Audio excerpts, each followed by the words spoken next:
The first time Florence Whitaker buried a stranger's secret instead of turning him into the law. She was 17 years old, and her father's blood was not yet a year cold in the ground of the Wyoming Territory. It was the autumn of 1878, and the wind off the Bighorn Mountains carried the scent of frost and gun oil in equal measure. Florence stood at the edge of the Whitaker ranch with a rifle across her arms, watching a half-dead man crawl out of the tree line with a bullet wound in his shoulder, and fear etched so deep into his face that it had carved lines older than his years. She could have shot him where he stood. Her father, Silas Whitaker, had taught her to shoot before he taught her to read, and there was a time not so long ago when a stranger bleeding onto her land would have been reason enough to put another hole in him and let the buzzards do the rest. But Silas Whitaker was dead now, hanged in Cheyenne for crimes that were, in the strictest sense of the law, entirely true. He had ridden with men who robbed stagecoaches and rustled cattle across 3 territories, and though he had never lifted a hand against his own daughter, the world remembered him only as an outlaw. Florence had inherited his ranch, his debts, and his name, and in the 2 years since his death she had learned that the second was the heaviest burden of the 3. She lowered the rifle. "You are not going to shoot me?" the stranger asked, his voice cracked from thirst and pain. "Not unless you give me a reason to," Florence said. "Who is chasing you?" "Bounty men. I owe money I do not have, and the man who lent it does not forgive a debt gently." Florence studied him a long moment. He could not have been older than 25, with dark hair matted to his forehead with sweat, and a shirt gone stiff with dried blood. There was nothing in his face that spoke of cruelty, only exhaustion and a kind of hollow desperation she recognized because she had seen it in her own father's eyes in his last days, when the law had finally caught up to him and there was nowhere left to run. "Get up," she said. "There is a root cellar behind the barn. You will stay there until you can ride, and then you will leave this territory and never come back this way again. Do you understand me?" He nodded, too weak to argue, and Florence half carried him to the cellar and packed his wound with clean cloth and whiskey, the way she had once packed her father's wounds after a night of violence he never explained to her. That was the first one. By the time the snow melted the following spring, there had been 4 more, and Florence Whitaker had begun to understand that her father's ranch, cursed as it was by his name and his crimes, might yet become something other than a monument to shame. It might become a place where the hunted could rest. She did not call it anything grand. She did not think of herself as noble. She simply could not stand, after everything, to watch another person hunted down the way her father had been hunted, guilty or not, deserving or not, without at least the mercy of a bed and a meal, and a chance to think clearly before the noose or the bullet found them.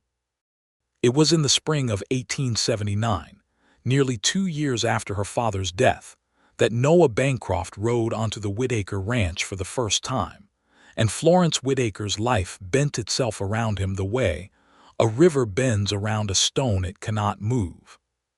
He came at dusk, on a horse so lathered and spent that it stumbled twice before it reached the yard, and Florence came out onto the porch with her rifle already in her hands, because a lone rider at dusk in that part of the territory was rarely bringing good news.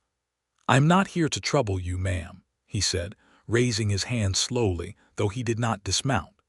"I am looking for work, or failing that, a place to water my horse before I move on." He was perhaps 26 years old, broad through the shoulders in the way of a man who had done real labor rather than simply carried a gun, with sun-browned skin and eyes the color of good coffee. His clothes were worn but clean, mended with a careful hand, and his horse, exhausted as it was, had been well cared for despite whatever hard road had brought them both to her gate. "There is no work here," Florence said. "This is a small ranch, and I run it with 2 hired hands who have been with my family longer than I have been alive. But you are welcome to water your horse at the trough, and if you are hungry, there is bread inside. I will not begrudge a hungry man." "That is kinder than I expected to find in these parts," he said, swinging down from the saddle with the stiff care of a man who had been riding too long without rest. "I am called Noah Bancroft. Florence Whitaker," she said, and watched his face for the flicker of recognition that always came, sooner or later, when strangers learned her name. It came now, quick and unmistakable, though he was careful to smooth it from his features almost as fast as it appeared. "Whitaker," he repeated. "As in Sela's Whitaker. As in his daughter, yes." Her voice hardened, the old defensive armor rising up out of habit. "If that is a problem for you, the road runs both directions." "It is not a problem," Noah said quietly. "I did not come here looking for trouble, and I do not judge a woman for the sins of her father. I have seen enough of this territory to know that the law does not always draw its lines around the guilty and the innocent so neatly as folks like to believe." Something in the way he said it, some old ache beneath the words, made Florence lower her rifle another inch. "You speak like a man who has reason to know that firsthand." Noah's jaw tightened, and for a moment she thought he would not answer. Then he said, "I was a deputy marshal in Kansas for 3 years. I resigned my badge 8 months ago, after I was ordered to hang a man I knew to be innocent of the crime charged against him, simply because the town wanted someone to hang and he was convenient. I refused, and when the man was hanged anyway by others who did not share my scruples, I could not stay and wear the badge that had failed him." Florence stood very still. In all her 22 years, she had never once heard a man of the law speak against it. Not even in private, not even to defend her own father, who had, whatever else he was, loved his daughter without reservation. "You left the law because it was wrong," she said slowly, "and I keep this ranch because the law was wrong about my father, or at least wrong in how it treated him once it had decided what he was. Perhaps we are not so different, Mr. Bancroft." "Perhaps not," he said, and for the first time since he had ridden into her yard, he smiled, and it transformed his tired face into something Florence found she could not easily look away from. She fed him that night, bread and beans and coffee strong enough to strip paint, and she listened as he spoke haltingly of the man he had failed to save, a Mexican ranch hand accused of a theft committed by the town's own banker's son, and how the weight of that failure had driven him out of Kansas and west, without any particular destination in mind beyond simply putting distance between himself and what he had allowed to happen. "I did not allow it," he corrected himself bitterly. "I fought it as hard as a man could fight without a gun in his hand against his own town. But it was not hard enough, and he still died." "You cannot carry every failure of a broken system on your own shoulders," Florence said. "I learned that watching men decide my father's guilt before his trial had even begun, simply because an outlaw's daughter made for an easier story than the truth, whatever the truth might have been." "What was the truth?" Noah asked, and it was not an idle question. He asked it the way a man asks something he genuinely wishes to understand. Florence looked into the fire a long moment before she answered. "My father was guilty of theft. That much I will not deny to anyone, least of all myself. He rode with rustlers for near 10 years, and he took money that was not his more times than I could count. But he did not kill the stage driver they hanged him for killing. I know that because he was home with me the night that murder happened, nursing a fever that kept him abed for a week. I told the marshal as much. He did not believe an outlaw's daughter over the word of men who wanted a hanging." "That is a grave injustice," Noah said, and there was no performance in it, only quiet, genuine anger on her behalf. "It is the way of this territory," Florence said. "The law protects those it favors and condemns those it does not. And once a man has worn the name outlaw, the truth of any particular crime matters less than the label already fixed to him." They sat with that a long while, the fire popping softly, and Florence found herself telling him things she had never told another living soul, not even her ranch hands who had known her since childhood. She told him about the men she had sheltered in the 2 years since her father's death, 5 of them now, none of them murderers or violent men. All of them simply caught on the wrong side of a law that did not always distinguish between the desperate and the wicked. She told him about the bounty hunters who sometimes rode past the ranch, and how she had learned to lie to their faces with a steadiness that would have shamed her had she allowed herself to feel shame for it. Noah listened without interrupting, and when she was finished, he said, "You are doing something brave, Miss Whitaker. Foolish, perhaps, in the eyes of the law, but brave all the same." "It does not feel brave," Florence admitted. "It feels like the only thing I know how to do with what my father left me.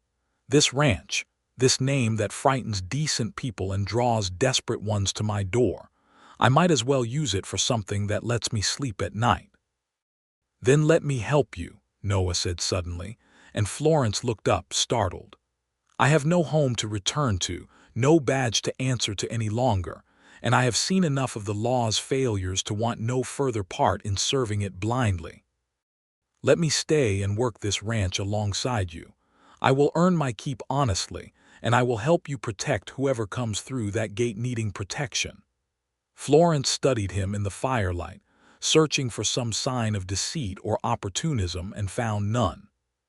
What she found instead was a man whose eyes held the same tired grief she saw in her own reflection some mornings, and a steadiness in his voice that made her believe, against every hard lesson her father's death had taught her about trusting strangers, that he meant exactly what he said.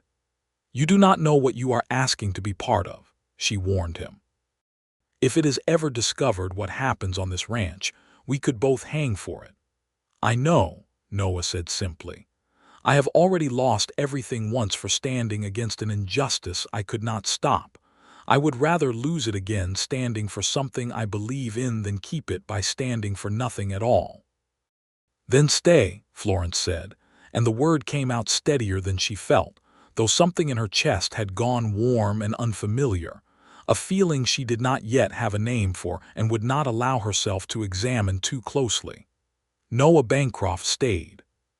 He proved himself within the first month, working alongside her two aging hired hands, Ezra and Thomas Griggs, brothers who had worked the Whitaker ranch since before Florence was born, and who had stayed loyal to her even after Silas's hanging, when half the territory would have counted it wisdom to abandon an outlaw's orphaned daughter to her fate. Noah mended fences and broke horses, and hauled water with the same quiet competence he brought to everything, never complaining, never presuming on the debt of gratitude Florence felt she owed him for staying. But it was not the ranch work that bound him most tightly into the fabric of that place. It was the nights, 3 or 4 times in that first summer, when a new stranger came stumbling through the dark, seeking the refuge that word had somehow, carefully and quietly, begun to spread among the desperate of the territory. A young widow fleeing a husband's murderer who blamed her for testifying against him. A boy of 19 who had struck a cruel employer in self-defense and was wanted for assault though the employer had drawn first blood. An old prospector, falsely accused of claim jumping by men who wanted his gold for themselves. Each time, Noah was there beside Florence, tending wounds, calming fears, using what he had learned as a lawman to help these frightened people understand their situations and plan safe passage onward, toward Oregon or California or anywhere far enough away that the lies chasing them might finally lose the scent. It was in early July, during the visit of the young widow, a woman named Sarah Cole, whose husband's murderer had powerful friends in the local sheriff's office, that Florence first understood how deep her feelings for Noah Bancroft had grown. Sarah Cole arrived in the dead of night, half frozen despite the summer warmth, shaking with a fear so total it had rendered her nearly mute. Florence and Noah worked together to warm her, to feed her, to coax from her haltingly the story of what had happened. And when at last the woman slept, exhausted past terror into a fitful peace, Florence and Noah found themselves alone on the porch, the summer stars wheeling overhead in that vast Wyoming sky that made a person feel simultaneously insignificant and somehow exactly where they were meant to be. "You are good with them," Florence said quietly. "The frightened ones. You know how to speak to them so the fear does not swallow them whole. I spent 3 years learning how men become frightened and what it does to them," Noah said. It seemed a waste to learn nothing from it beyond my own failure. You do not give yourself enough credit, Florence said. That man in Kansas, the one you could not save, I think if he could see what you do now, he would not think you a failure at all. Noah was quiet a long moment, and when he spoke, his voice was rougher than usual. Do you know, Florence, that you are the first person since I left Kansas who has spoken to me as though I might still be worth something? Every other soul I have met on the road, these 8 months, has looked at a man without a badge and without a home, and seen nothing but a drifter with no purpose. It was the first time he had called her simply Florence, without the formal Miss Whitaker he had used since his first night at the ranch, and something in her chest turned over slowly at the sound of her own name in his voice. "You are worth a great deal, Noah Bancroft," she said, and meant it entirely. "This ranch would not be half of what it has become without you in it." He turned to look at her then, and in the starlight she could see something shift behind his eyes, some careful wall coming down that she had not fully realized he had been keeping raised. "Florence," he said, and there was a question in it, though he had not yet asked anything. "Yes. I did not come to this territory looking to feel anything for anyone. I came here running from a failure I could not forgive myself for, with no plan beyond simply continuing to move until moving no longer hurts so much. But I find that I have stopped wanting to move on.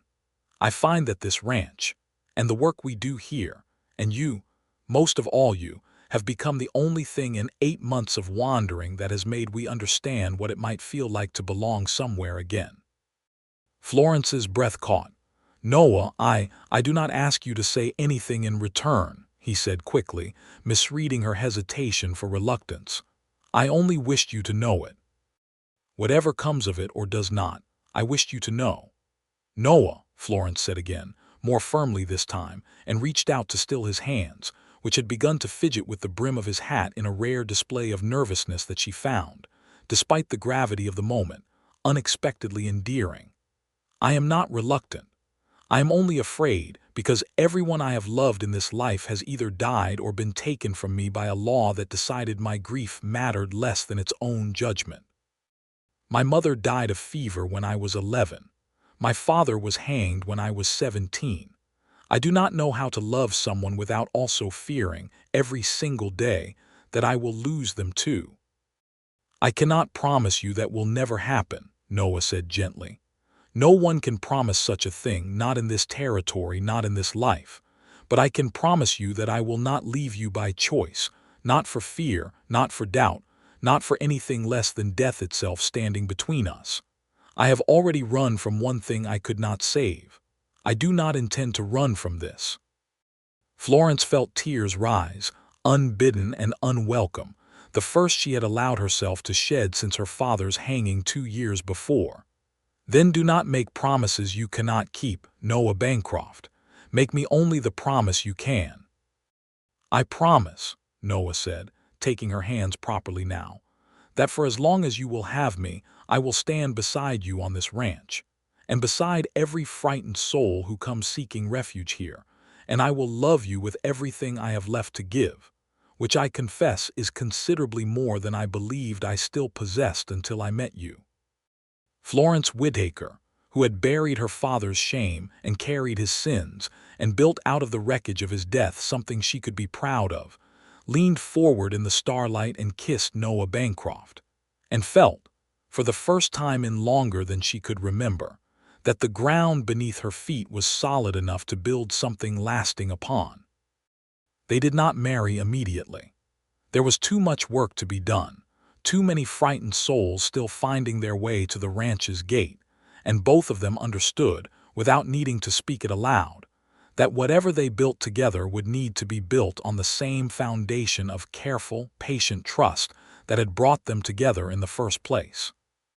But from that night forward, there was no question in either of their minds about where their future lay, and the ranch hands, Ezra and Thomas Griggs, who had watched Florence grow from a girl into a woman burdened far too young with far too much responsibility, took to smiling at the pair of them with a knowing warmth that needed no words. The autumn of 1879 brought its own trials.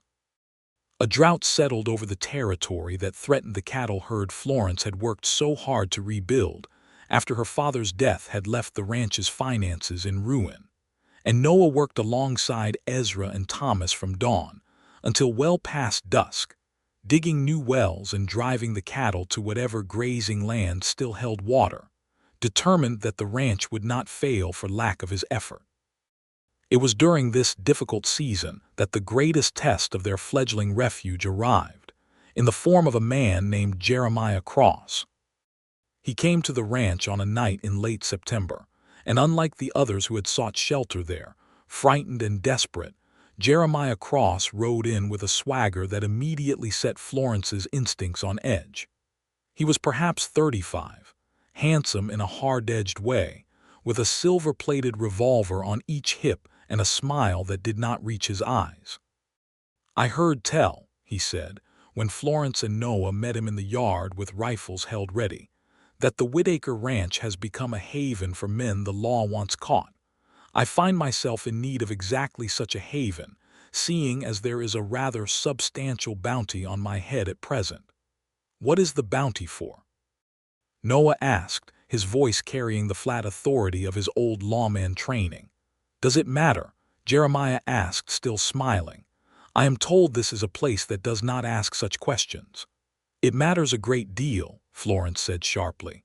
"This ranch shelters the wrongly accused and the desperate, not men who have earned the law's attention through genuine crime.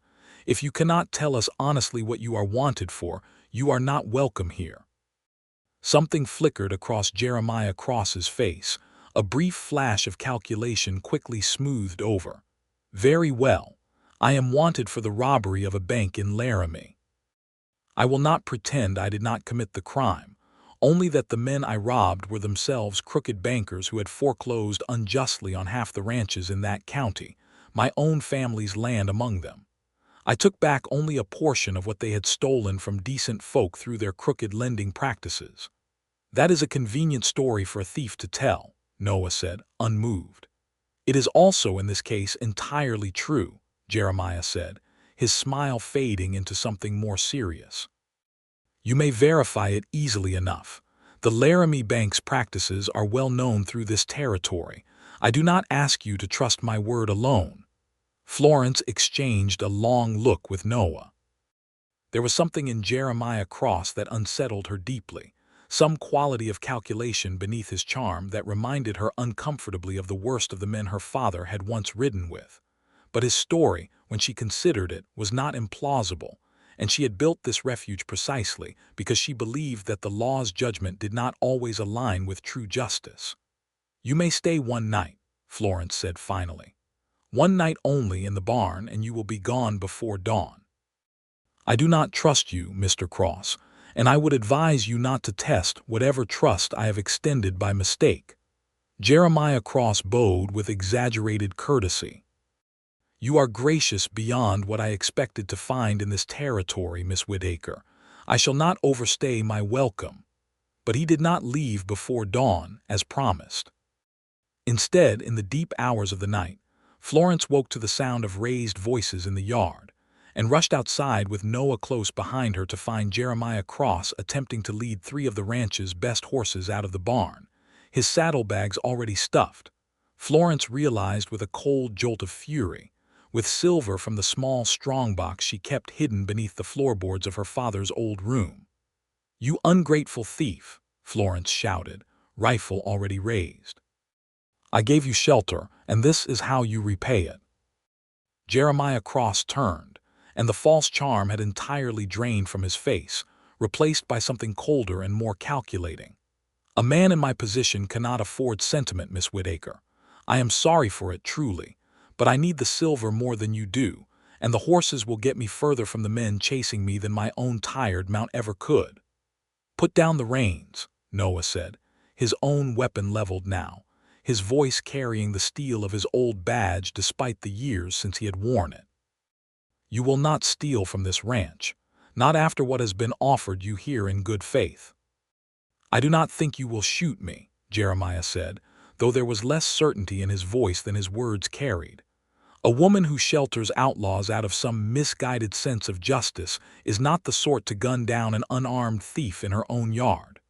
You are not unarmed, Florence pointed out coldly, gesturing at the twin revolvers still holstered at his hips. And you mistake mercy for weakness, Mr. Cross, which is a grave error to make in front of a woman whose father was hanged by men who made exactly that same mistake about outlaws and the law both. For a long, tense moment nobody moved, the only sound the restless shuffling of the horses and the distant call of an owl somewhere in the darkness beyond the yard. Then Jeremiah Cross, apparently deciding the arithmetic of the standoff did not favor him, slowly released the reins and raised his hands. "You have made your point," he said. "I will leave the horses and I will leave the silver. But I will also leave this ranch tonight, and I would advise you both to consider more carefully who you extend your generous hospitality to in future. Not every wanted man in this territory shares your particular sense of injustice, Miss Whitaker. Some of us are simply thieves, and we will take what we can from wherever we can get it." "Get off my land," Florence said, "before I decide that mercy was a mistake after all." Jeremiah Cross mounted his own tired horse and rode off into the darkness without another word, and Florence stood in the yard long after the sound of his hoofbeats had faded, her hands still shaking with adrenaline and anger. "Are you all right?" Noah asked softly, lowering his weapon and stepping close to her. "I am furious with myself," Florence admitted. "I let my desire to believe in the goodness of desperate men blind me to a man who was simply dangerous. What if he had hurt one of us, or one of the frightened souls sleeping in the house tonight? But he did not," Noah said gently. "And you learned something valuable tonight, Florence, without paying too dear a price for the lesson. Not every man who claims injustice is telling the truth of it. We will need to be more careful in future, both of us, about who we extend this refuge to." "How do we know the difference?" Florence asked, frustration coloring her voice. "How do we tell the truly desperate from the merely dangerous, when both of them will say whatever they believe we wish to hear in order to gain our trust?" Noah considered this seriously. "I think," he said slowly, "that we listen not only to what they say but to how they say it, and we watch what they do in the small moments when they believe no one of consequence is watching." Jeremiah Cross was polished and confident from the very first moment, too smooth in his story, too quick with his charm. The others who have come to us truly frightened have never been so composed. Fear does not polish itself so neatly. "You learned that from your years as a lawman," Florence said. "I learned that from watching men lie to judges and juries for 3 years, Noah confirmed. "It is not a perfect method, and we will not always be right. But it is better than trusting blindly, and better still than turning away everyone out of fear that any one of them might be another Jeremiah Cross."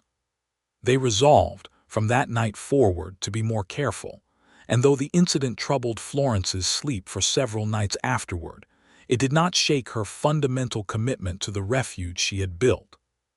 If anything, it deepened her partnership with Noah, as they developed together a more careful method of questioning and observing each new arrival at the ranch's gate, weighing truth against deception with a discernment that grew sharper with each passing season. The winter of 1879 into 1880 was hard, as Wyoming winters always were, but it was a winter that Florence would later remember with unexpected fondness, for it was the winter that Noah Bancroft asked her to marry him. He did not ask with any great ceremony, though Florence would learn in the years that followed that Noah was not, by nature, a man given to grand gestures. He asked her on an ordinary evening in January, as they sat together mending harness leather by the fire while snow piled against the windows, and the wind howled its lonesome song across the frozen plains. "Florence," he said, setting aside the leather strap he had been working, "I have been thinking on something, and I find I can no longer keep the thought to myself." "What sort of thought?" Florence asked, glancing up from her own work. "The thought of spending the rest of my life on this ranch beside you, doing this work we have built together," Noah said. "I do not have much to offer you, Florence. No great fortune, No fine house beyond the one you already own. Only my hands and my heart, and whatever protection I am able to offer against the dangers this life brings. But I love you more completely than I believed myself capable of loving anyone, and I would count myself the most fortunate man in this territory if you would agree to be my wife." Florence set down her own mending, her heart suddenly loud in her ears despite the fact that she had known, for months now, that this moment was coming, that it was as inevitable as the changing seasons.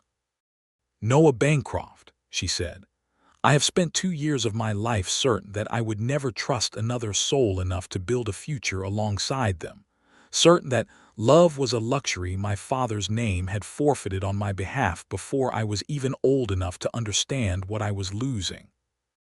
You have shown me otherwise, every single day since you rode into this yard half-starved and looking for nothing more than water for your horse. Of course I will marry you." They were married in the spring of 1880, in a small ceremony at the ranch attended only by Ezra and Thomas Griggs, and 3 of the souls the Refuge had sheltered over the years, who traveled considerable distances at some personal risk to witness the wedding of the woman who had saved their lives. There was no church, no preacher of any great renown, only a traveling minister who happened through the territory and agreed to perform the ceremony beneath the same wide Wyoming sky under which Florence had first learned to shoot a rifle at her father's side, and under which she had first kissed Noah Bancroft on a summer night that already felt, though it had been less than a year, like the beginning of an entirely different life. The years that followed were not without their difficulties. The Refuge continued to draw the desperate and the hunted to the Whitaker ranch's gate, and Florence and Noah continued to weigh each new arrival with the careful discernment they had developed after the incident with Jeremiah Cross, occasionally turning away those whose stories did not ring true, more often opening their door and their hearts to those whose fear was genuine, and whose situations demanded the mercy the law had failed to provide them. In 1881, a Cheyenne family fleeing violence from settlers who had claimed their ancestral land found shelter at the ranch for 3 weeks while Noah, drawing on connections from his years as a lawman, helped negotiate safe passage for them to join relatives further north, a small act of justice that Florence would count among the proudest of her life. Given how thoroughly the law of that territory had failed to protect Native peoples from the injustices constantly visited upon them by settlers eager to claim land that was never rightfully theirs to take. In 1882, a young man named Peter Hollies arrived at the ranch nearly dead from a gunshot wound, having been shot by a rancher's son who blamed him falsely for the seduction of a young woman, when in truth the rancher's own son had been responsible for her condition and had sought to shift the blame onto a convenient scapegoat. Florence and Noah nursed him back to health over 6 long weeks, and when he was well enough to travel, they helped him relocate to California, where he later wrote to them faithfully every Christmas, having built a modest but honest life for himself as a carpenter in Sacramento. It was also in 1882 that Florence gave birth to their first child, a son they named Silas, after her father, a choice that surprised some of their neighbors given the man's history but which Florence insisted upon, telling Noah quietly one evening as she held their newborn son that whatever else her father had been, he had loved her without reservation, and she wished to honor that love, however imperfect the man who had given it. Rather than let his crimes be the only legacy the name Silas carried forward into the world. Noah understood this completely, having grappled with his own complicated feelings about the badge he had once worn and the failures of the system he had served, and he agreed readily, cradling his infant son and telling Florence that a name was only as good or as troubled as the man who bore it chose to make it, and that their son Silas Bancroft would have every opportunity to make of his own name something entirely his.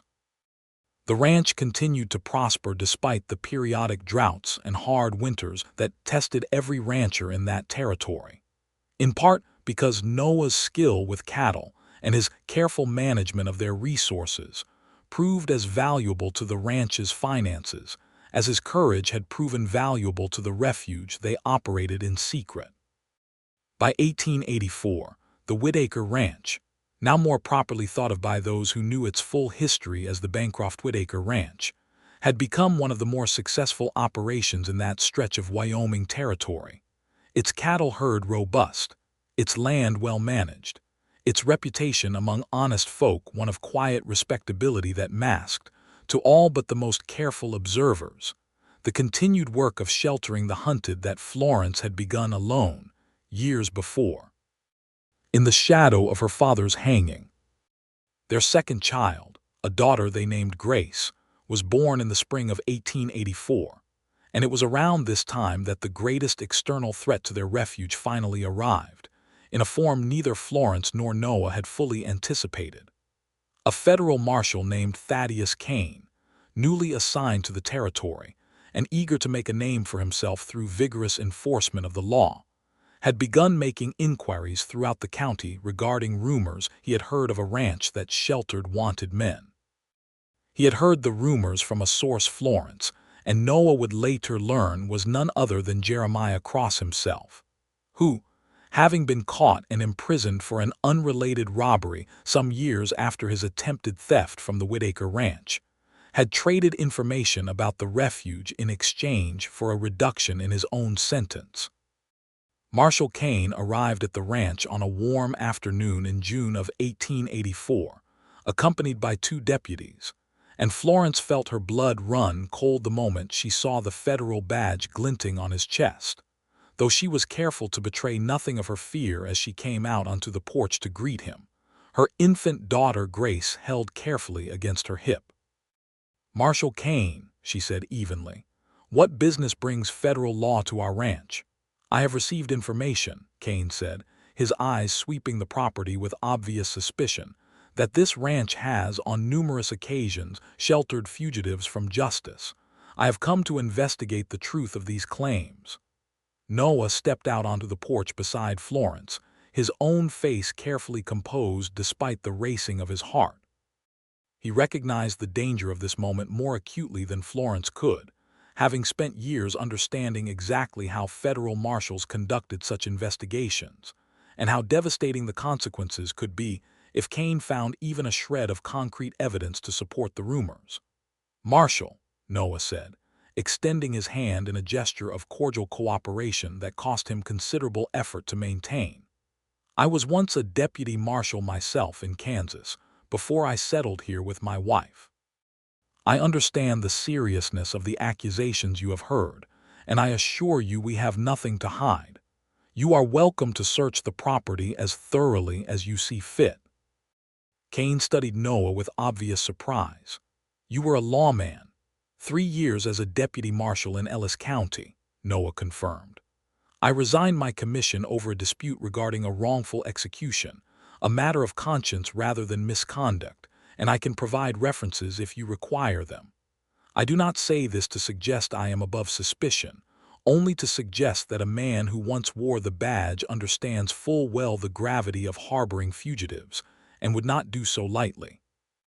It was, Florence realized with a mixture of admiration and terror, a masterful piece of misdirection, technically true in every particular while giving Kane the impression, without explicitly stating it, that Noah's law enforcement background made the accusations against them inherently less credible. Kane's suspicion did not entirely dissolve, but it was tempered enough that his search of the property that afternoon was conducted with somewhat less zeal than it might otherwise have carried. There was, fortunately, no one currently sheltering at the ranch that particular week, the last fugitive having departed safely for Montana some 10 days prior, and so Kane's men found nothing beyond an ordinary, prosperous cattle ranch, its barns and outbuildings entirely unremarkable in every visible respect. "I find nothing here to substantiate the claims made against you," Kane said finally, as the afternoon sun began its descent toward the western mountains. "But I will tell you plainly, Mr. Bancroft, Mrs. Bancroft, that I intend to keep this ranch under close observation.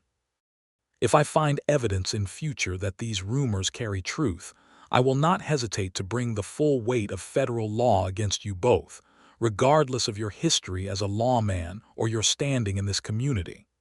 "We understand, Marshal," Florence said, her voice steady though her heart pounded with residual fear. "We have nothing to fear from continued observation, as we have nothing to hide."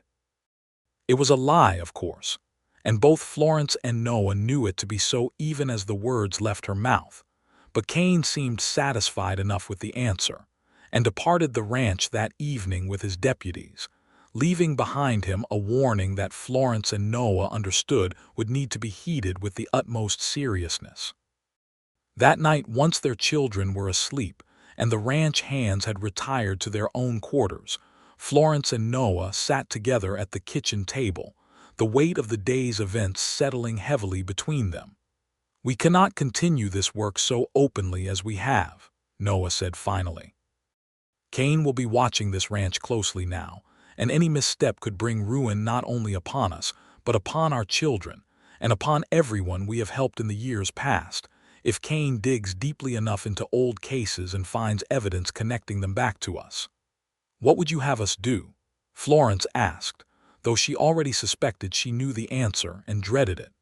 "Turn away every desperate soul who comes to our gate from this point forward. Abandon the very purpose I built this refuge to serve." "No," Noah said firmly.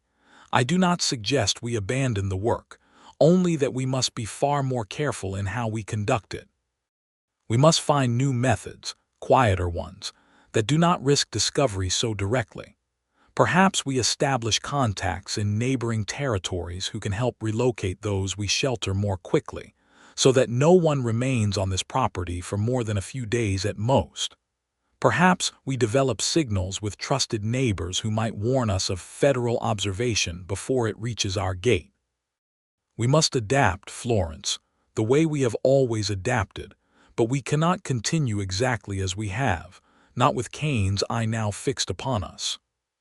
Florence considered this a long while, watching the candle flame flicker between them, casting long shadows against the kitchen walls that had witnessed so much of the private history of this refuge over the past 7 years.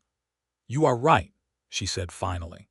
"We adapt, or we risk losing everything we have built, and worse, we risk the safety of everyone who might come to us in future seeking the very mercy that made this ranch different from every other property in this territory. We will find a way to continue the work more carefully. We owe that much to my father's memory, whatever else he was, and to every frightened soul who might yet need this refuge in years to come." Over the following months, Florence and Noah did precisely as they had resolved, establishing a careful network of trusted allies throughout the surrounding territory, including a sympathetic doctor in Buffalo who could tend to wounds without asking too many questions, and a Cheyenne family, the very one they had helped in 1881, who now maintained contact with them and could offer alternate routes and safe passage through terrain that federal marshals rarely thought to patrol.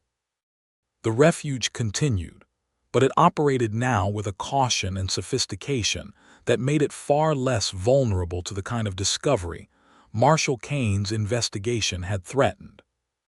Kane himself continued to make periodic visits to the ranch over the following 2 years, always finding it in perfect order, always departing with his suspicions unconfirmed, until eventually, worn down by the absence of any concrete evidence, and distracted by more pressing matters elsewhere in his jurisdiction, his interest in the Bancroft Whitaker ranch faded into occasional, cursory inquiry rather than active investigation. By 1887, the ranch had weathered this crisis and emerged, if anything, stronger for having survived it. Florence and Noah's family had grown to include a third child, a son named Ezra, named in honor of the loyal ranch hand who had stood beside Florence through every hardship since her father's death, and who had, by that point, become something very like a beloved uncle to the growing Bancroft children. It was in the autumn of 1887 that Florence Whitaker Bancroft finally received the piece of news she had waited nearly a decade to hear, delivered by an unexpected visitor whose arrival at the ranch would close at long last one of the oldest wounds in her heart. The visitor was an aging lawyer from Cheyenne named Cornelius Abbott, who arrived at the ranch on a crisp October morning with papers in his satchel and an expression of grave importance on his weathered face. "Mrs. Bancroft," he said, once Florence had welcomed him inside and offered him coffee, "I have come to you regarding a matter concerning your late father, Silas Whitaker." Florence felt her heart clench, old grief rising unbidden even after all these years. "What matter could there possibly be, Mr. Abbott? My father has been dead for 10 years. "I understand this may come as some considerable surprise," Abbott said carefully, "but I have spent the better part of the last 2 years investigating the circumstances surrounding your father's execution, at the request of a client who wished to remain anonymous until the matter was fully resolved. That client, I can now reveal, was the very stage driver's widow, a woman named Constance Merrick, who has carried a burden of guilt these many years regarding the circumstances of her husband's murder." "I do not understand," Florence said slowly, though something in her chest had begun to beat with a hope she scarcely dared acknowledge. "What guilt could she possibly carry?" "Mrs.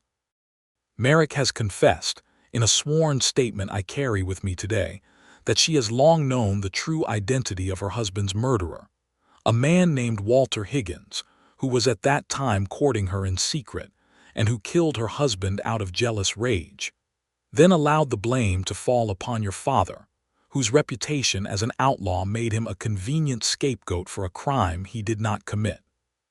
Mrs. Merrick was too frightened to come forward at the time, fearing Higgins's violence against herself, but Higgins died 3 months ago of natural causes, and freed at last from her fear of him, Mrs.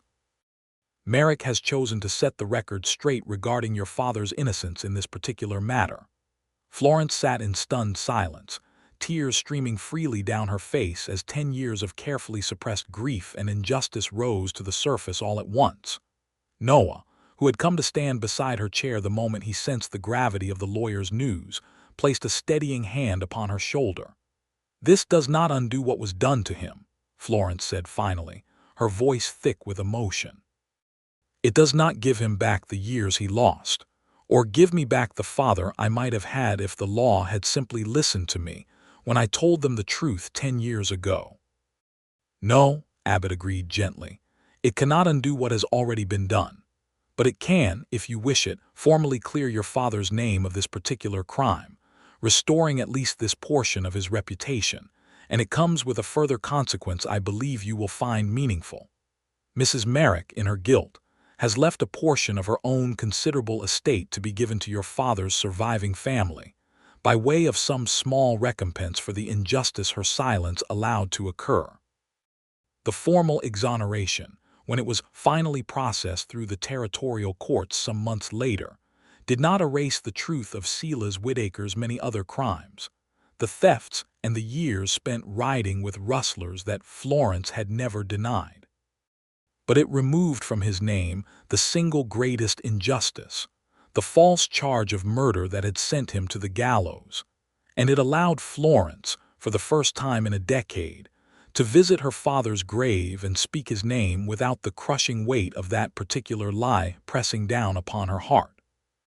"I wish you could have known this before you died," she told his weathered headstone, standing in the small cemetery outside Cheyenne on a cold December afternoon, Noah standing quietly beside her with their 3 children gathered close, old enough now, the eldest at least, to understand something of the significance of this moment. "I wish the law had listened to me when I told them the truth, but I have built something good out of what you left me, Father. I have built a place where the law's mistakes do not have to be the final word on a person's worth, and I think, whatever else you were, you would be proud of that." The inheritance from Constance Merrick's estate, modest though it was, allowed Florence and Noah to expand the ranch further, building a second, smaller house at the edge of the property specifically intended to serve as more discreet housing for the Refuge's temporary guests, a structure that from the road appeared to be nothing more than an ordinary line shack, but which contained, hidden beneath its floorboards, a small chamber where the truly desperate could remain concealed even from the most thorough of searches. Should Marshal Kane or any successor of his ever return with renewed suspicion? The years that followed brought their share of both joy and sorrow, as all lives inevitably do. In 1889, Wyoming achieved statehood, and Florence and Noah, along with Ezra and Thomas Griggs, celebrated the occasion with a modest gathering at the ranch, reflecting with some irony on how much had changed in the territory since Silas Whitaker's hanging 12 years before, and how much, in other ways, remained precisely the same. The law still imperfect, still capable of grave injustice, though perhaps in this one small corner of the new state. A little more mercy had found room to take root than might otherwise have existed. In 1891, Thomas Griggs passed peacefully in his sleep at the age of 63, having spent nearly 40 years in loyal service to the Whitaker family, and Florence and Noah buried him with full honors beside the small family plot, mourning him as they might have mourned a beloved uncle, for indeed that was precisely what he had become to them, and to their children over the many years of shared labor and shared secrets. Ezra Griggs, though grown old himself, remained at the ranch for several more years after his brother's death, insisting he had nowhere else he would rather be, and no other family he considered more truly his own than the Bancrofts, until his own passing in 1896, an event that Florence mourned as deeply as she had mourned her own father. For Ezra Griggs had been, in every way that mattered, a second father to her through the darkest years of her young adulthood. The Refuge itself continued its quiet work throughout these years, sheltering perhaps 30 souls in total across the decades that Florence and Noah maintained it, each one a small victory against the injustices that continued to plague the frontier territories even as law and order slowly, imperfectly, established itself more firmly across the American West. Not every soul they sheltered went on to build a life free of hardship, for the world remained a difficult place for those the law had once hunted, however unjustly. But many did find safety, found new lives in California or Oregon or the growing cities further east, where the reach of whatever injustice had pursued them could no longer easily follow, and each letter that arrived at the ranch in subsequent years, brief and careful though such correspondence necessarily remained, brought Florence and Noah a quiet satisfaction that made every risk they had taken feel entirely worthwhile. Their own family continued to grow and flourish. A fourth child, a daughter named Constance in honor of the woman whose late confession had cleared Silas Whitaker's name, was born in 1889, and the five of them, Florence, Noah, Silas, Grace, Ezra, and Constance, though the eldest, Silas, had by then begun to take on increasing responsibility for the ranch's daily operations, becoming in his own right a capable young rancher whose steady hands and careful judgment reminded Florence, with a bittersweet pride, of both her father and her husband in equal measure. By 1895, young Silas Bancroft, now 13 years old, had begun to learn something of the family's secret history, old enough finally for Florence and Noah to trust him with the knowledge of what truly occurred within the small house at the edge of their property. He received the knowledge with a solemnity that made both his parents proud, understanding intuitively, in the way that children raised amid genuine principle often do, why such work mattered, why the law's judgment was not always the final measure of a person's true worth. "Will I continue this work when the ranch is mine someday?" he asked his mother one evening as they walked together along the fence line at dusk, the same fence line where Florence had once stood as a girl of 17, deciding whether to shoot a wounded stranger or offer him shelter instead. "That will be your choice to make, when the time comes," Florence told him. "I built this refuge because I could not stand to watch injustice repeat itself upon another family the way it was visited upon mine. Your father joined me because he had seen firsthand how the law could fail even the most innocent among us. Whatever you choose to do with this land when it passes to you, I hope only that you choose it with the same conviction, whether that conviction leads you toward continuing this particular work, or toward some other way of standing against injustice that speaks more truly to your own heart. Silas considered this with the gravity that had always characterized him, even as a small child. "I think I will continue it," he said finally. "I have seen what it means to the people who come to our gate, frightened and with nowhere else to turn. I do not think I could turn my back on that, once I understand it so completely." Florence embraced her son beneath that wide Wyoming sky, feeling, in that moment, a profound sense of completion, as though the circle begun on the night she first found a wounded stranger crawling out of the tree line had finally closed into something whole and lasting, a legacy of mercy that would continue. She now believed with certainty, long after she and Noah had themselves passed from this world. The final significant challenge to the Refuge came in 1898, when a young Buffalo soldier named Corporal James Freeman arrived at the ranch.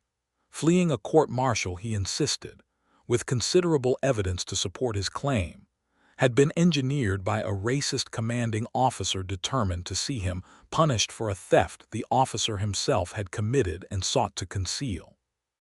Freeman's case was more delicate than most that had come to the ranch, given his military status, and Noah, drawing once more on his old law enforcement connections, spent considerable effort corresponding discreetly with contacts who could help verify Freeman's account and eventually secure, through careful and quiet legal maneuvering, a pardon that allowed Freeman to return to civilian life with his reputation restored. Freeman remained at the ranch for nearly 4 months during this process, and in that time, he and Grace Bancroft, now 14 years old and possessed of her mother's fierce sense of justice, formed a friendship that Florence watched with quiet interest, recognizing in the easy warmth between them something that might, in future years, blossom into more, though she said nothing of this observation to her daughter, content to let such things unfold in their own natural time. Exactly as her own love story with Noah had unfolded, without force or premature declaration. By the turn of the century, the Bancroft Whitaker Ranch had become one of the most respected and prosperous operations in that part of Wyoming, its cattle herds robust, its reputation for fair dealing well established throughout the county, and its secret history as a refuge for the hunted known only to the small circle of trusted allies and grateful former guests who had experienced its mercy firsthand. Florence Whitaker Bancroft, now 44 years old, stood on the porch of the ranch house on a spring evening in 1901, watching her husband Noah, now gray at the temples but still possessed of the same steady strength that had first drawn her to him, teaching their youngest child, Constance, now 12, how to properly saddle a horse in the yard below. "You are smiling," Noah observed, glancing up toward the porch as he finished securing the saddle's girth strap. "I am thinking of the night you first rode into this yard," Florence said, half-starved and exhausted, asking for nothing more than water for your horse. "I remember that night with considerable fondness now," Noah said, coming to join her on the porch once Constance had ridden off toward the barn under her own confident direction. "Though at the time, I confess I expected you might shoot me before I had a chance to explain myself." "I nearly did," Florence admitted, laughing softly. "You have no notion how close a thing it truly was." "I am profoundly grateful for whatever mercy stayed your hand that evening," Noah said, taking her hand in his and pressing a gentle kiss to her knuckles, a small gesture of affection that had lost none of its tenderness in the 22 years since they had first met. "It has led to the finest life I could ever have imagined for myself, one I did not believe I deserved when I first arrived at your gate, broken and uncertain of my own worth." "You deserved it," Florence said firmly. "You deserved it then, and you have earned it 1,000 times over in every year since, through every soul we have sheltered together, every child we have raised, every hardship we have weathered side by side. I do not know what my life would have become without you, Noah Bancroft, but I know it would have been a poorer, lonelier thing than what we have built together." They stood together on that porch a long while, watching the sun descend behind the mountains in a wash of gold and crimson, their children's voices carrying faintly from the yard and the barn, the cattle lowing contentedly in the distance, the whole scene a portrait of hard-won peace built from the ashes of injustice and grief that had once threatened to define Florence Whitaker's entire existence. The Refuge continued its work for many years beyond this, passing eventually, as Silas Bancroft had promised his mother it would, into his own capable hands when he took over management of the ranch in 1905, upon his marriage to a young schoolteacher named Rebecca Ashford, who embraced the family's secret tradition of mercy with the same fierce conviction that had characterized her mother-in-law's original commitment to the cause. Florence Whitaker Bancroft lived to see her ranch shelter dozens more souls across the following decades, lived to see the American frontier itself transform gradually from the wild, often lawless territory of her youth into a more settled, more thoroughly governed landscape, though never one entirely free of the injustices that had first driven her, as a grieving 17-year-old girl, to open her gate to a wounded stranger rather than turn him away. She died in 1924 at the age of 68, having outlived her beloved Noah by only 3 years, and she was buried beside him in the small family plot that had grown over the decades, to include not only her father Silas and the loyal Griggs brothers, but also several of the grateful souls the ranch had sheltered over the years, who had asked in their final wishes to be laid to rest upon the land that had once granted them their lives back, when the world seemed determined to take those lives from them unjustly. Her tombstone, at her own explicit request, bore a simple inscription that her children and grandchildren would repeat to visitors for generations to come, whenever they told the story of the outlaw's daughter who had turned her family's shame into a legacy of mercy. She gave refuge to the hunted, and in doing so, found love and made of injustice something like grace. The ranch itself continued to operate, under various descendants of the Bancroft family, well into the 20th century, its cattle operations eventually modernizing alongside the rest of the American West, though the old stories of its secret history as a refuge for the wrongly accused persisted in local legend long after the practical need for such secrecy had faded with the passing of the frontier era itself. In later years, historians researching the settlement of Wyoming Territory would occasionally stumble upon references to the Bancroft-Whitaker ranch's unusual reputation, piecing together fragmentary evidence from old letters and court records to reconstruct something of the true story, a story that had begun with one frightened, determined young woman's decision to lower her rifle rather than fire it, and had blossomed through the love and partnership of a fallen lawman seeking his own redemption, into a lasting testament to the idea that mercy, however dangerous to extend in a lawless and unforgiving territory, remained always more powerful than the injustice it stood against. Florence Whitaker Bancroft and Noah Bancroft had built, from the wreckage of one family's shame and one man's failed idealism, a refuge that outlasted them both, a love that had weathered every hardship the frontier could throw against it, and a legacy that their children and grandchildren carried forward with pride, understanding fully, as Florence herself had always understood, that the true measure of a person's worth was never determined by the law's harsh judgment alone, but by the courage to stand against injustice and the willingness to love fully and fearlessly in a world that so often gave a person every reason to do otherwise. And on quiet evenings even now, when the wind sweeps down from the Bighorn Mountains across that same stretch of Wyoming land, those who know the old stories say you can almost hear the echo of hoofbeats in the darkness, a wounded stranger seeking shelter, and the answering silence of a woman deciding, once again, that mercy was worth whatever risk it demanded, and that love, when it finally arrived, was always worth the fear it took to welcome it home.